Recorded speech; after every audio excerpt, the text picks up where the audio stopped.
Bonjour chers téléspectateurs, je suis toujours heureuse de vous retrouver avec la suite des vidéos concernant tout ce qui est en relation avec l'ingénierie des infrastructures logistiques. Aujourd'hui, on va faire ensemble un ensemble d'exercices sur le barycentre et concernant une méthode qui concerne la localisation d'entrepôts. Si vous n'avez pas visualisé ou regardé la vidéo concernant le cours du barycentre, je vais vous laisser juste devant la description le lien de la vidéo. Alors c'est parti. La méthode du barycentre, pour rappel, se fait selon 7 étapes. Donc, il faut premièrement construire un repère orthonormé, puis il faut déterminer les coordonnées des points connus. Troisièmement, corriger le trafic si bien sûr l'implantation est différée. Et puis, il faut construire un tableau afin de pondérer les coordonnées par la valeur du trafic. Cinquièmement, il faut calculer les coordonnées du barycentre.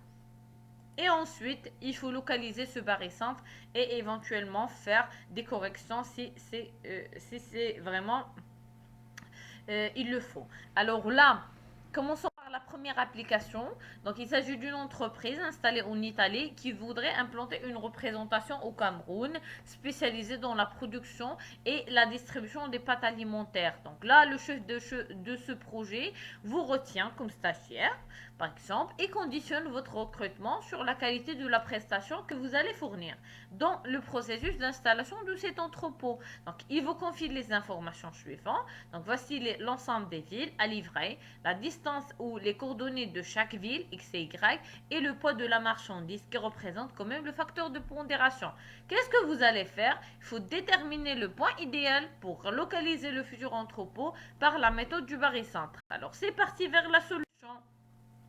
Donc, on a l'ensemble des villes avec leurs coordonnées et le poids, le facteur de pondération qui représente le poids de la marchandise. Donc, il suffit juste de calculer les rapports, donc X et QI et QI afin de calculer le barycentre. Donc, le barycentre ou les formules utilisées pour calculer les coordonnées du barycentre sont les suivantes.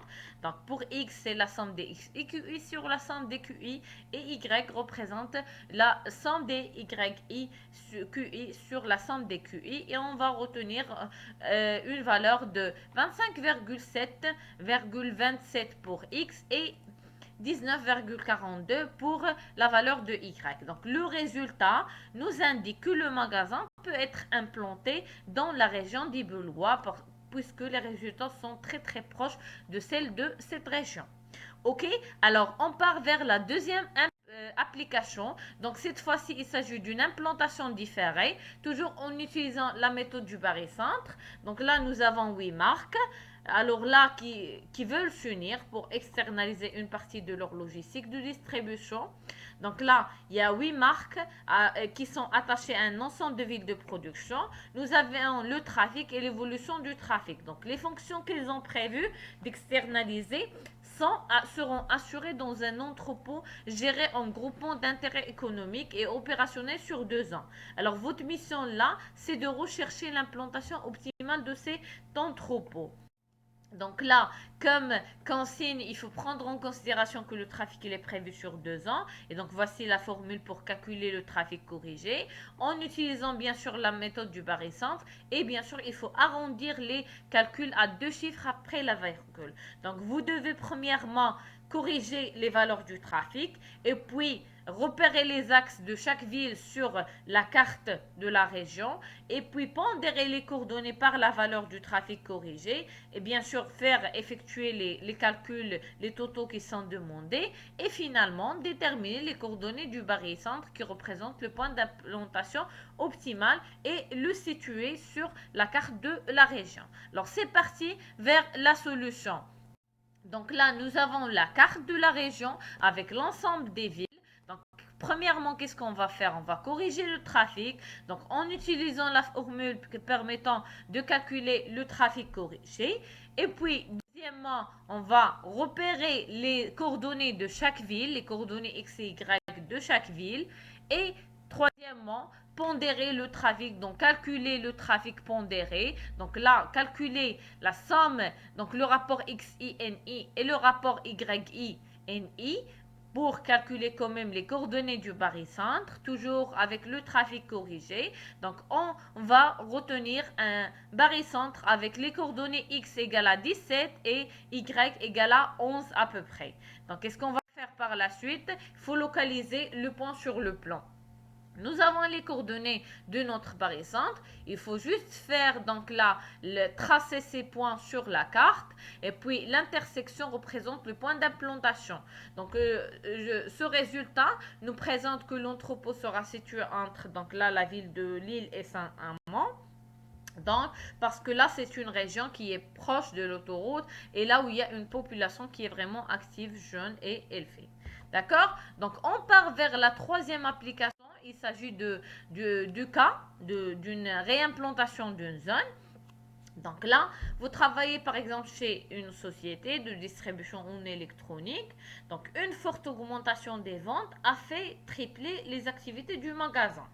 Et dans ce cas, affecté à la mise en stock des produits gérés en juste à temps, il vous est impossible de réapprovisionner en temps voulu les différentes zones de stockage pour assurer les prélèvements des préparateurs.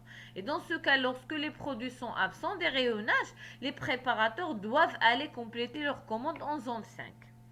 Zone de mise en attente avant stockage aux zones de pré-stockage. Donc votre mission là, c'est pour éviter bien sûr ces déplacements inutiles et ces pertes de temps, il faut demander donc il faut déplacer ces zones 5, là réimplanter. Donc là, nous avons comme annexe l'activité de chaque zone. Et puis là, le plan du magasin, là où il y a les coordonnées de chaque zone. Donc c'est parti vers la solution.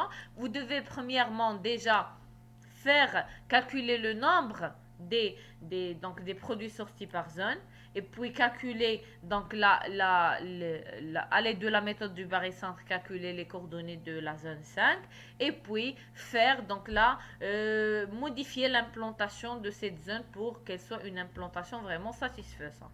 Alors c'est parti vers la solution. Qu'est-ce qu'on a fait premièrement? On a calculé l'activité de chaque zone. Ça représente tout simplement la somme des sorties de chaque zone. Pour la zone 2, ça représente 151, zone 3, 122, zone 4, 42 et zone 6, c'est 40. Ensuite, on va calculer le barycentre de cette zone. Le barycentre, quand même, représenté par par ses coordonnées x et y. Et donc, on a obtenu un x égale à 10,82 et un y égale à 11,11. Donc, toujours comme rappel, le Q représente le facteur de pondération, c'est les sorties de chaque zone. Maintenant, on va réimplanter la zone 5. En fonction des coordonnées du barycentre, la zone 5 sera réimplantée dans la zone 3. Alors, ce qui est vraiment impossible. Et donc là, il faut déplacer la zone 5 vers la zone de contrôle et l'implanter en dehors des arrêts, ce que je vous ai présenté dans cette carte de plan. Donc voici le déplacement, la réimplantation optimale de la zone 5.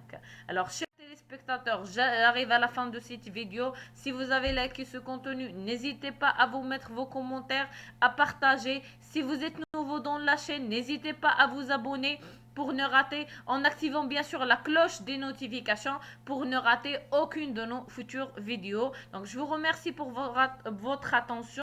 La prochaine fois, on va voir la deuxième méthode concernant la localisation des entrepôts. C'est la méthode de centration et donc là avec un ensemble également d'exercices corrigés. À la prochaine.